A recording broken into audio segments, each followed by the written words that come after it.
Welcome. It is Verdict with Senator Ted Cruz. Ben Ferguson with you. It's so nice to have you with us if you're listening on the radio around the country. Senator, we've got a lot to chat about on today's show, including something we haven't seen in a long time. We are celebrating at the White House and in Washington, D.C., law enforcement, not trying to defund them. Well, that's exactly right. This past week was Police Week. We had police officers from all across the country come to Washington, D.C., come to the Capitol, and we celebrated the heroism. We celebrated and remembered the officers who gave their lives in duty defending us. And it really, after all of the vilification, after all of the attacks that are directed at police officers, it was nice to have a time just to say thank you. And it was also a time that was recognized. The Senate Judiciary Committee this week, we passed a series of bills out of the Judiciary Committee, including two different bills that I authored. One directed specifically to police officers, and a second protecting child victims of sexual assault. And both of those victories are significant. Both of them are now going to the floor of the Senate, and I think we'll get both passed into law. It's going to be really awesome. We're going to break that down for you in a moment. I also want to tell you about an organization that you may not even know exists, and it's one that is so important. Americans United for Life, and the amazing work that they're doing right now. If you are proud to be pro-life, just like I am, then you need to know about the Americans United for Life. Over the past 50 years, they have filed more than 200 legal briefs and helped create at least 400 pro-life bills in over 40 states by writing model legislation, consulting with state legislators, and defending their own laws and other pro-life statutes in court. AUL is a nonprofit law firm and advocacy group that was founded in 1971. 2 years before Roe established the constitutional right to an abortion before fetal viability. AUL's dual-front approach of writing and defending legislation has proved an effective one that could become even more impactful as pro-life state legislatures move to enact protections for preborn babies and their mothers now that the legality of abortion has returned to the states. You have the opportunity to overturn pro-abortion laws and advance pro-life legislation that attacks the most vulnerable in our society, from the womb to the tomb. And together, we can shape the future of our nation through life-affirming legislation in every state. A gift of just $25 helps hold abortion providers accountable and helps protect women and unborn children across this country. And now, through a match, your gift is doubled. So donate securely at aul.org/verdict. aul.org/verdict. Sponsored by Americans United for Life. All right, Senator, so let's talk about something that's just exciting for me. My dad still is involved in law enforcement. I am so glad to see the Republican Party moving to put law enforcement where they deserve to be, which is in a great light instead of a dehumanizing, attacking, defund, and every time something happens, we immediately go after law enforcement. That has changed. And something else that's really significant, a bipartisan piece of legislation that your name is on, that is going to do something incredible for people that protect and serve. Well, this week, the Senate Judiciary Committee unanimously passed my legislation. It's entitled the Officer John Barnes and Chief Michael Ansbro Public Safety Officers Benefit Program Expansion Act of 2026. Now, it is named for two tremendous heroes. First of all, Officer John Barnes. Officer John Barnes was the police officer at Santa Fe High School, where you'll recall, Ben, the horrific school shooting that happened. Santa Fe is just outside of Houston, and it's the morning of that shooting. I was actually at home when that shooting happened, and so I jumped in a truck and headed down to the school. I was on campus about an hour after the shooting happened, and I will tell you the horror of what transpired there. As that deranged gunman shot and murdered multiple students. And Officer John Barnes was on duty. And when the shooter began his rampage, Officer Barnes rushed the shooter. He put himself between the shooter and the students. He saved multiple students' lives. Yeah. And the shooter had one of the weapons he was armed with was a shotgun, and he fired the shotgun, and it hit Officer Barnes in the arm and did permanent damage to his elbow, to his arm. He had massive blood loss, and he ended up actually flatlining twice and being resuscitated twice. And I've got to know Officer Barnes, and he's the man is a hero. He risked his life and almost gave his life to protect the students that he had been charged with protecting. And so this bill honors him, and it also honors Chief Michael Ansbro, who was a hero on 9/11, and he was one of the first responders in 9/11 who rushed into the building, rescued people, risked his life. He survived 9/11 and the collapse of the towers, but in the course of that, he inhaled so much toxic material that ultimately Chief Ansbro died from cancer from all of the poison he inhaled on 9/11. With both of them, they submitted applications to the Public Safety Officers Benefit Program. Now, the Public Safety Officers Benefit Program is created within the Department of Justice, and in particular the Bureau of Justice Assistance. And it does several things. Number one, it provides death benefits to survivors of officers who died in the line of duty. And that's something I think we owe their families to say thank you for that. And then secondly, it provides assistance to people who are permanently disabled as a result of in the line of the duty injury. And the problem is that the program has historically been very, very slow and very, very delayed. You look at the Santa Fe shooting. The Santa Fe shooting happened in 2018. Officer Barnes' application is still pending. It's 8 years later, and it hasn't been adjudicated.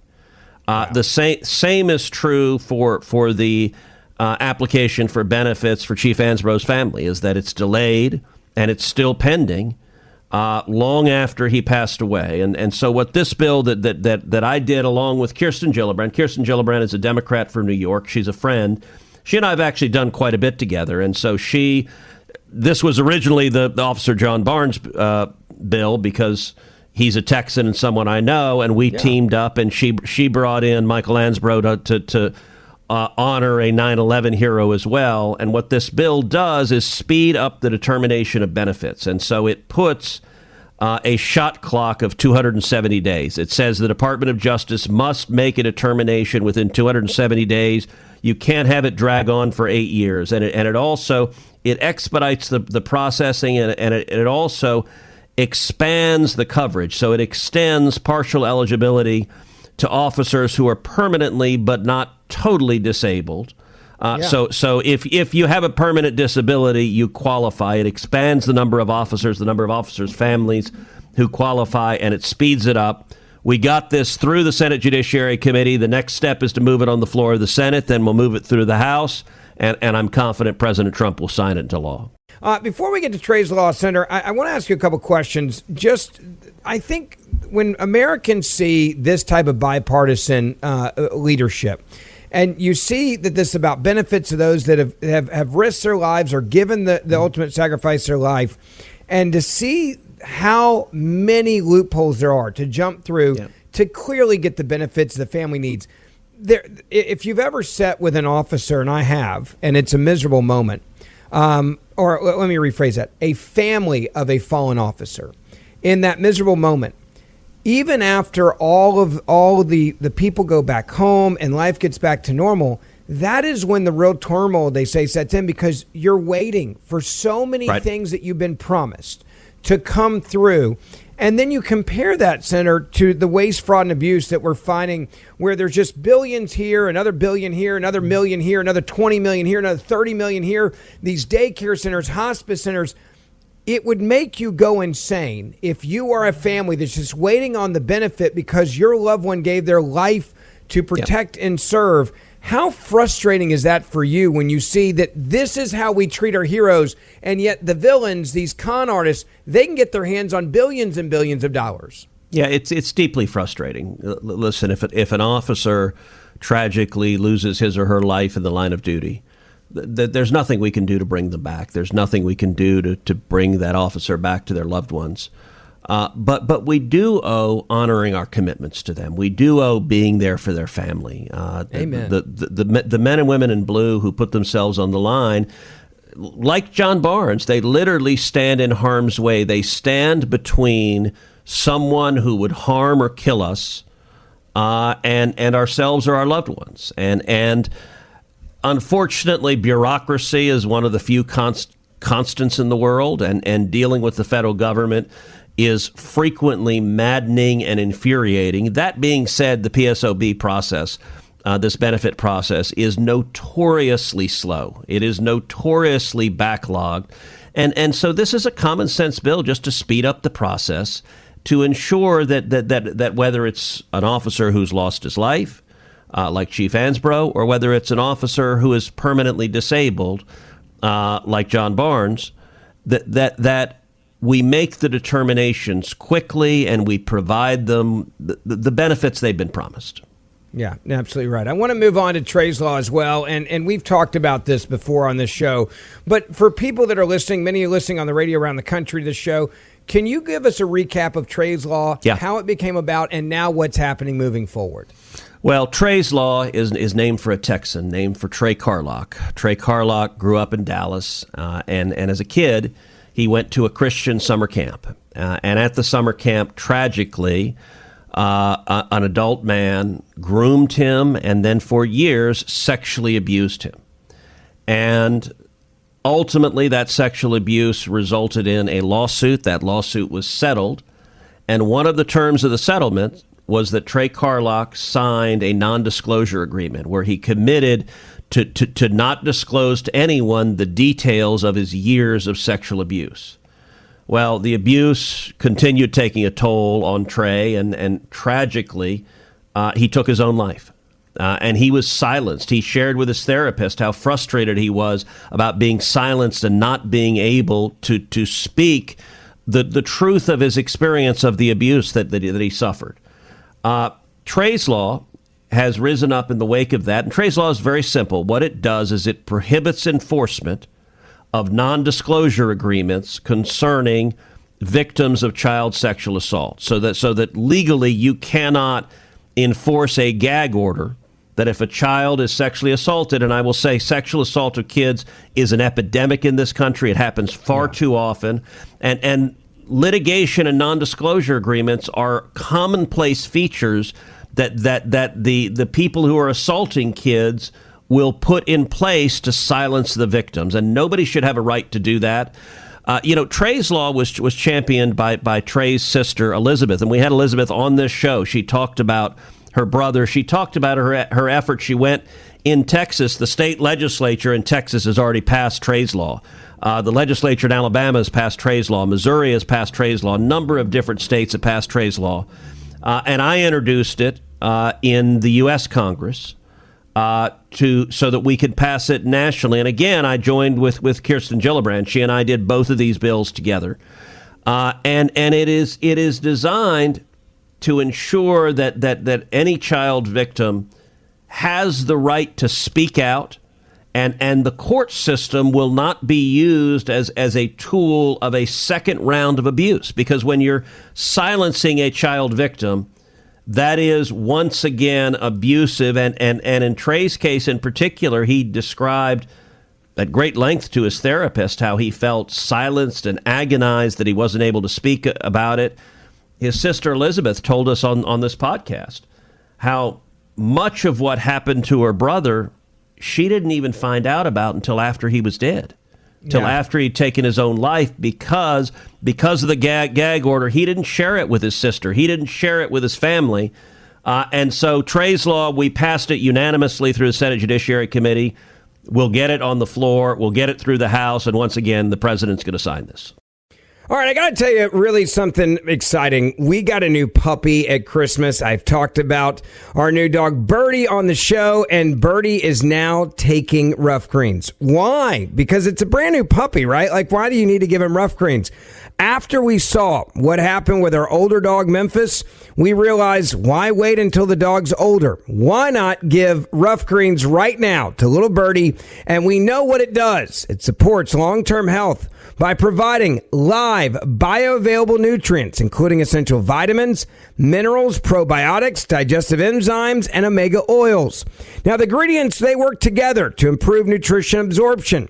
Also, help Birdie maintain joint and muscle health as she grows and enhance her overall vitality.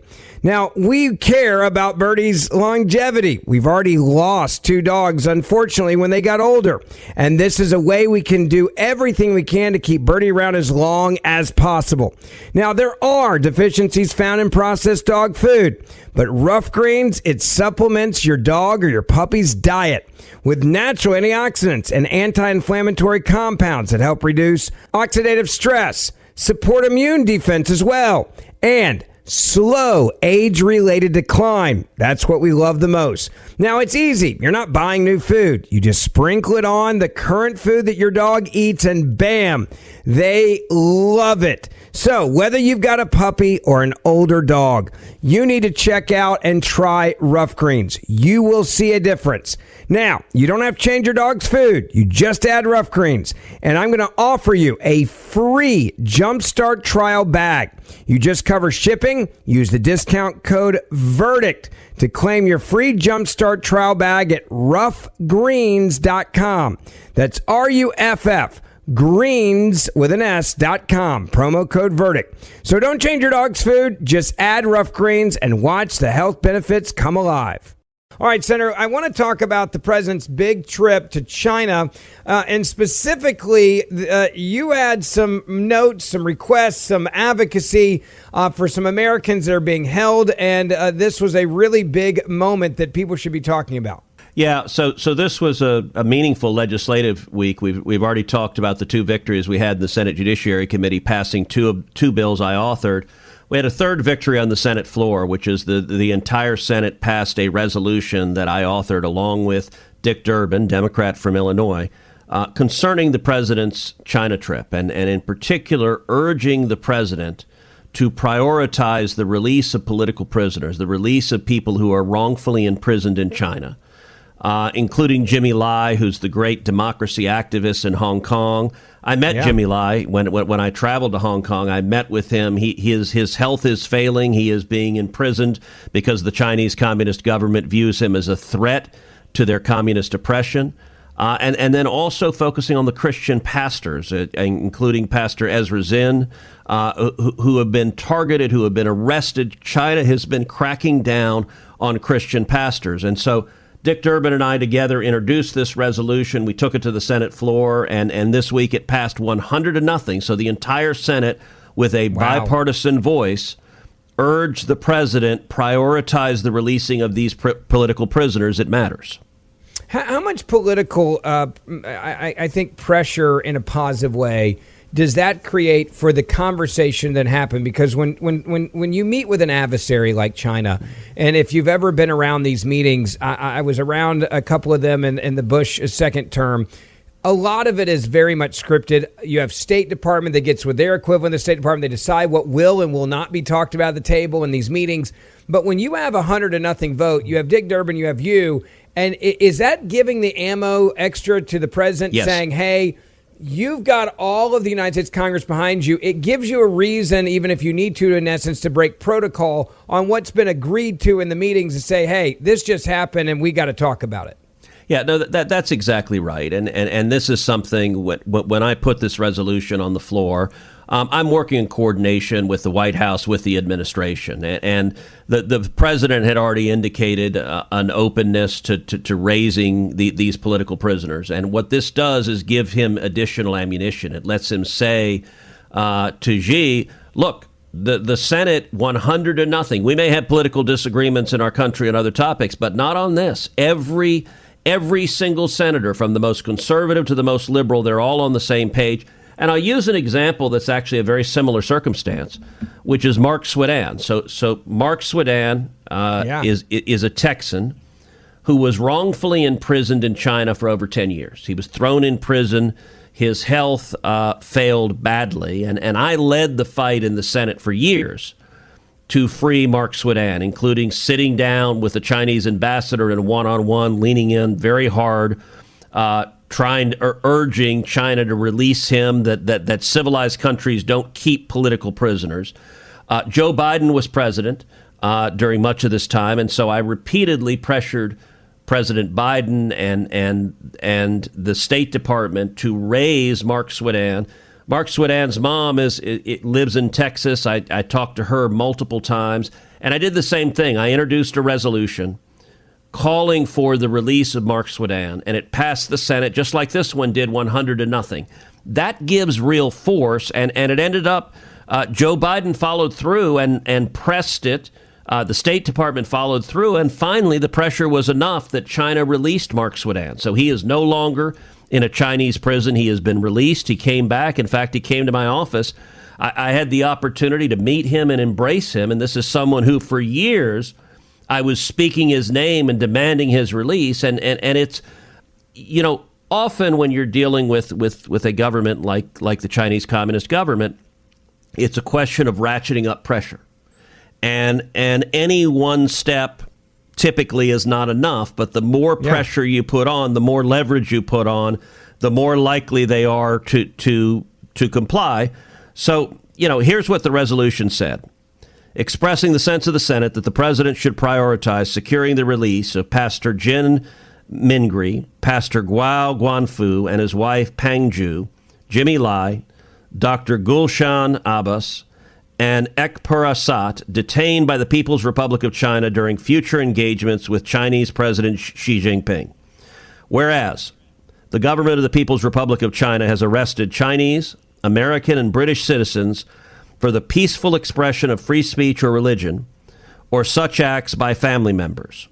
Whereas such arrests have been widely condemned by the international community and human rights organizations, with repeated calls for the release of the detainees. Whereas on May 17, 2025, Pastor Gao Guanfu of the Light of Zion Church in Xi'an City was detained and is being held on charges of, quote, using superstitious activities to undermine the implementation of law. In other words, being a Christian is what they're holding him for, and also, quote, fraud. Whereas Pastor Gao's wife, Pang Yu, who was subsequently detained on June 7, 2025, remains held despite holding no official position in the church and has been denied access to critical prescription medication. Whereas on or about October 10, 2025, authorities of the People's Republic of China detained Pastor Jin Mingri, founder of Zion Church, along with other church leaders on equally dubious charges of, quote, illegal uses of information networks. Whereas Pastor Jin continues to be detained without access to critical medications to treat diabetes or contact with family members in the People's Republic of China and the United States. Whereas on November 7th, 2025, the Senate unanimously passed Senate Resolution 463, calling for the immediate and unconditional release of all detained members of Zion Church, including Pastor Jin. And by the way, that was my resolution as well that I introduced and passed last year.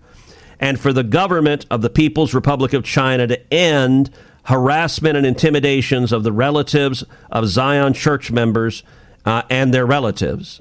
Whereas in 1995, Jimmy Lai founded the Apple Daily newspaper in Hong Kong and subsequently faced repeated harassment and arrest, including a 69-month sentence in 2022 on dubious fraud charges that were later overturned, and a subsequent 20-year sentence in February 2026 on dubious national security charges.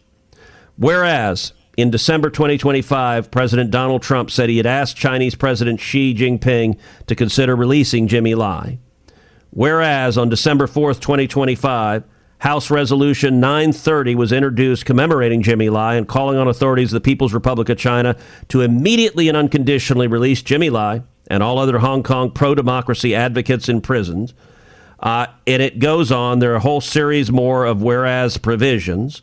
But then it says, resolved, that the Senate calls upon the president to prioritize securing the humanitarian release of Pastor Jin Mingri, Pastor Gao Quanfu and his wife Pang Yu, Jimmy Lai, Dr. Gulsham Abbas, and Ek Parasat, and other wrongfully detained individuals on the agenda for engagements with President Xi Jinping, including the anticipated May 2026 summit, and urges the president to seek verifiable proof of life and access to independent legal counsel, family communication, and medical care for such detainees, and reaffirms the commitment of the United States to defend political and religious freedoms worldwide. Incredible. It really is. And look, this is an administration, as you know, that has really been about getting back Americans all over the world. They've made it a priority. With great success. President Trump is very effective at this. And that's the reason why I think it's going to be very interesting to see what comes out of this. Quickly, what is your definition of success of overall this big meeting with China? Look, it depends. There are a number of things that President Trump is trying to accomplish. One of the things he's trying to do is to get China to assist with Iran. And China is the main purchaser of Iranian oil. And so China can exert a lot of leverage over Iran. And the president is urging Xi to lean on Iran in particular, to hand over their enriched uranium, to stop enriching, to stop funding terrorism, and to open the Strait of Hormuz.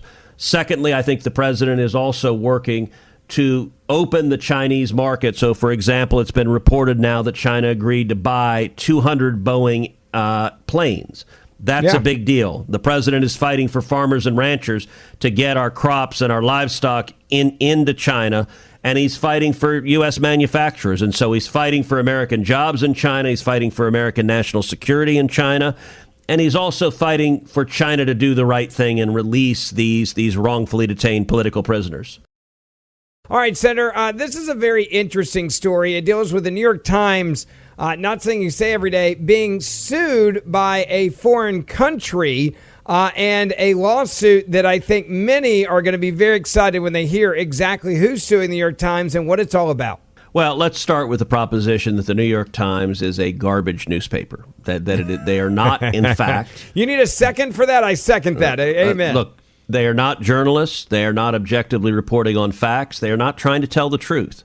They are dishonest. They are propagandists. They are hard left. They are frequently pushing anti-American propaganda, left-wing propaganda, and in particular, the New York Times hates the state of Israel. So they are routinely, any way they can slander Israel, they're eager to do so. And that has been the case for many decades.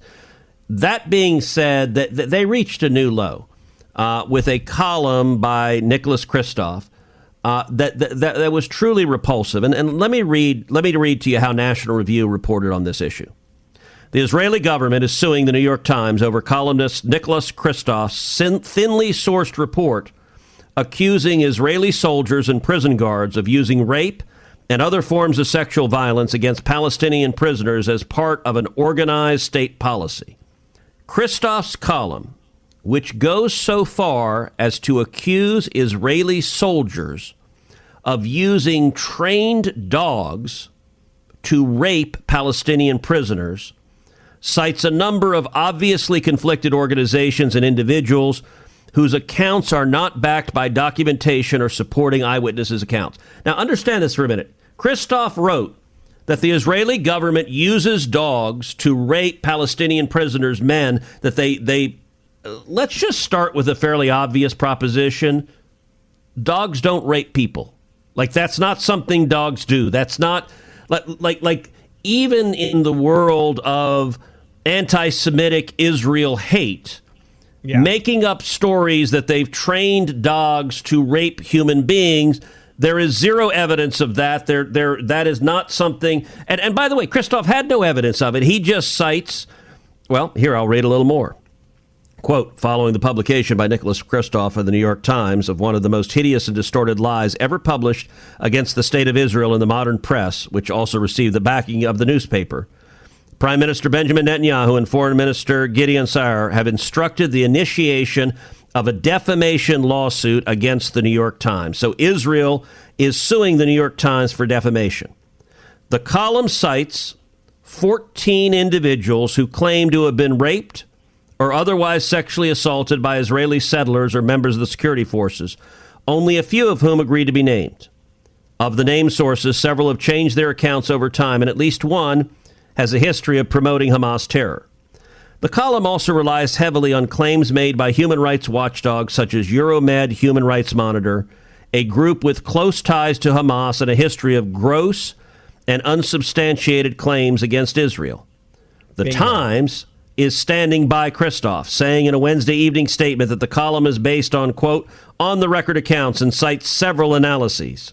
This is, look, the slander and just the bias of the New York Times, that they don't report facts. And I'll tell you, Christoph's column came out right before a detailed report came out of the sexual abuse by Hamas on October 7th and afterwards of the hostages they took. And I guarantee you, Christoph and the New York Times, they knew this report was coming.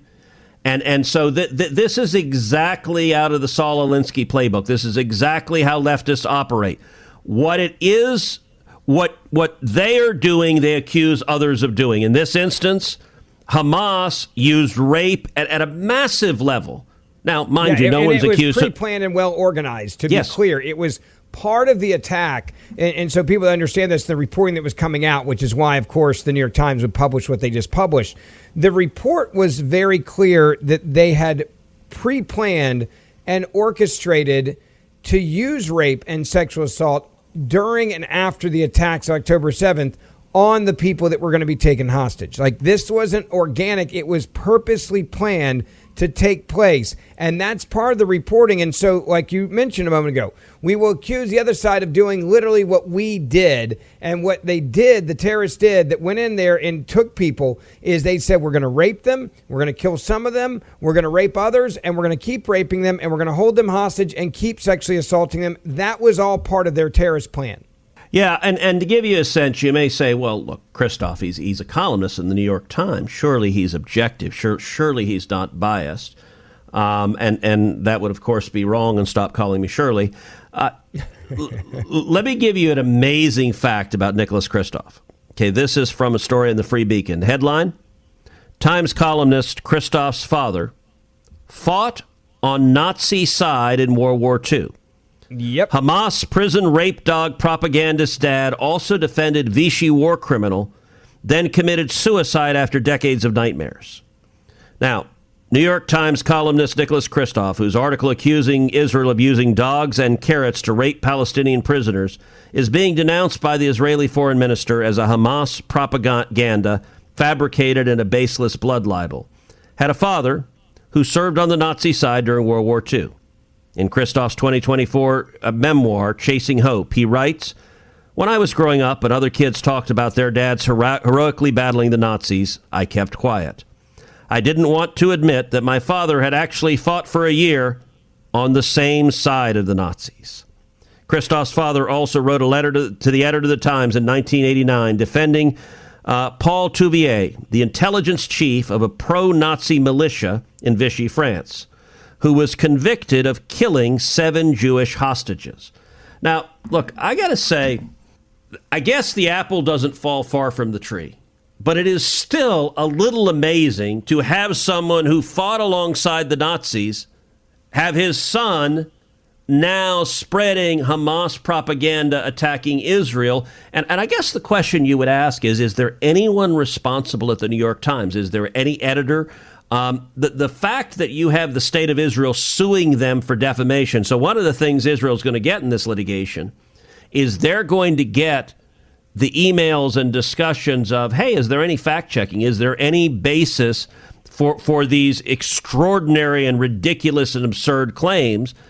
And I think it is likely that you're going to see that the editors didn't care if there was any basis. This is the political story they wanted to tell, because they knew that the damning report of Hamas's use of rape was coming out, and so they decided, let's put it all on Israel and blame Israel. It's disgraceful, but sadly it is not very uncommon for the New York Times. No, it's not. And by the way, go grab that free Beacon article. You can read all about it. It's Hamas propaganda. New York Times writer Christoph's sexual violence column caps a career of corrections, retractions, and apologies going back 25 years. It's a great read. Don't forget, we do this show Monday, Wednesday, Friday. Hit that subscribe or auto download button. Download Verdict with Ted Cruz wherever you get your podcasts. And the Senator and I will see you back here next week on this radio station and on the podcast all week long.